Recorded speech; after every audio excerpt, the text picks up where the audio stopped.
Hey guys, Drifter here. I've got some good news for you, and the good news is I'm back. Well, to an extent, I can play video games again, and I can edit, and I can sit on my Xbox and play Call of Duty just the way I used to, maybe for only an hour or so at a time, but I'm back. My spinal problems have decreased in nature, and the doctor has cleared me for limited periods of sitting and playing video games, so I can continue to play the games that I enjoy and make the videos that I like to make, and I just kind of wanted to give you an update to the update, like a health update of some sort, and I kind of wanted to share with you some of the things that I've learned over the last couple weeks about living with pain.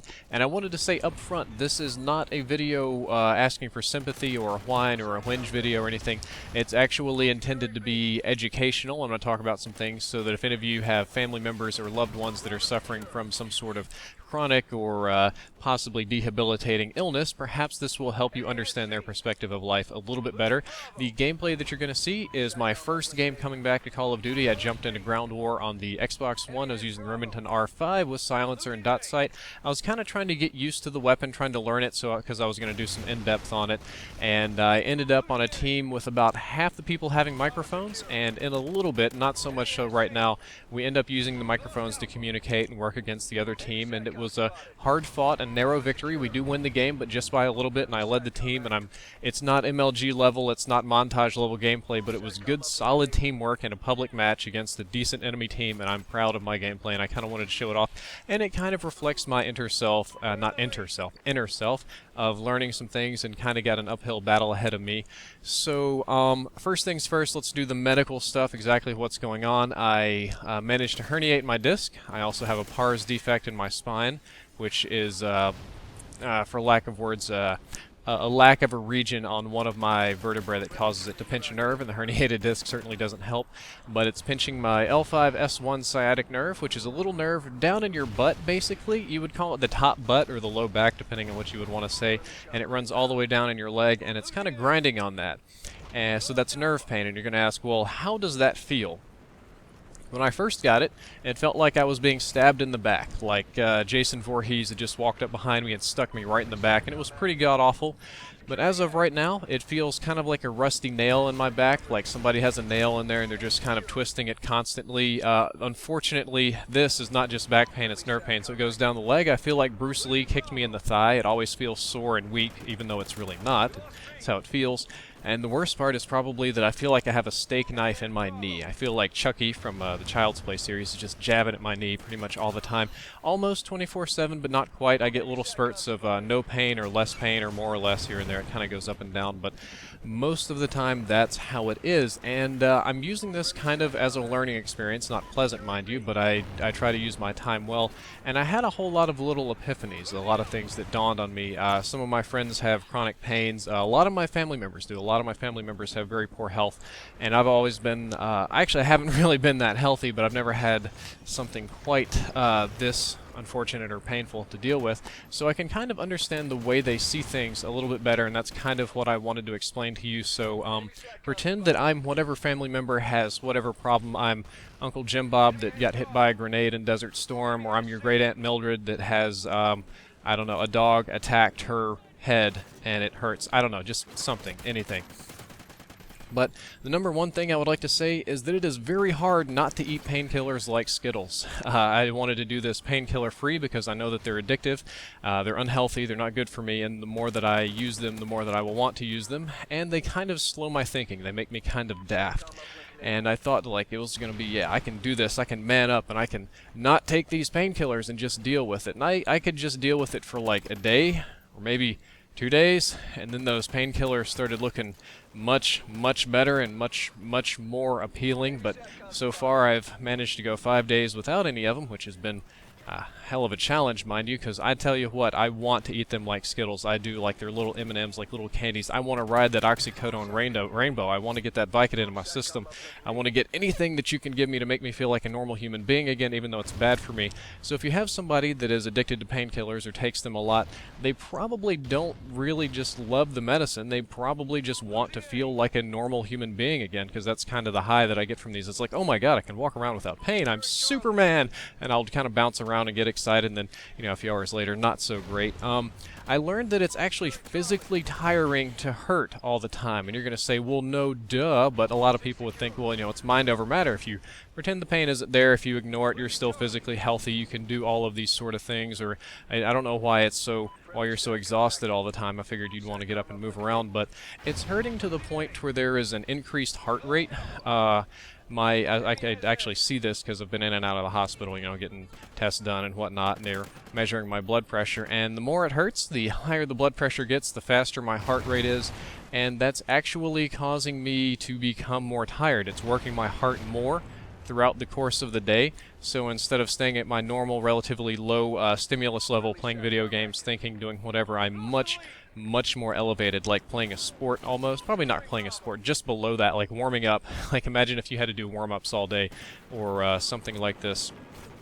Higher level of stimulation mentally, and I get tired more quickly. The weird thing is that in the moments that I have that are pain-free, when it all goes away and I feel like myself again, I get jitters. I get this little like icy feeling. It's kind of like if you've ever narrowly avoided a car crash and you get that breathe out that wow, I didn't die, and you can feel that ice just coming through your veins, that sort of thing.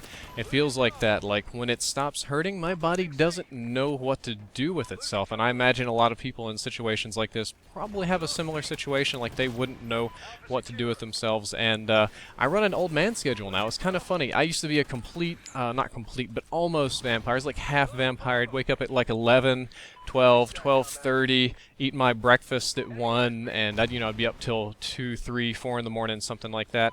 Now it's early to bed, early to rise. It kind of put me on an old man schedule because when you're hurting a lot, you really don't want to be up and around and doing a whole lot. And when the sun sets, it's like, well, guys, that's too bad. I got to get in their very comfortable bed and lay down and hurt a little bit less. And that's probably why a lot of people that hurt a lot are on that schedule. At least I would guess that that's what they are.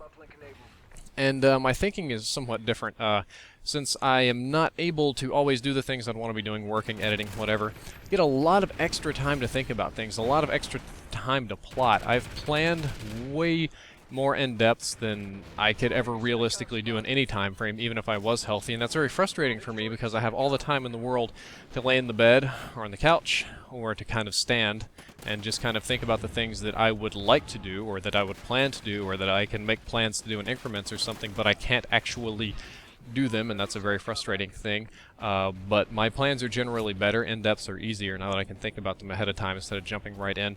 But my attitude with people, much more sorry, much angrier, much grumpier. I'm a grumpy Gus. Normally I'm a really slap-happy, cheery individual. It's been not so much lately, especially in public, like waiting. Like if I have to go, I try to, one of the things I'm supposed to do is relatively minimal bed rest, but try to be active, walk around. So I'd go to Target and go shopping, and it's starting to hurt pretty bad. So it's like, all right, I'm gonna check out, I'm gonna go home. Of course, the lady in front of me in the checkout line wants to chat with the cashier about I don't know, God knows what, clothes or something, and they're just sitting there chatting for like 5 minutes, and I'm suffering standing there, and it's like, you want to smash her in the head with the Monster energy drink. Yes, you do. Throw the entire aisle at her. You need to check out, and it's very frustrating. And I found that it's not necessarily with the people that I love, or even that if you called me a dirty name, I'd be any more mad than before. But slow people that jam something up, people that make me wait while I'm not comfortable, is extremely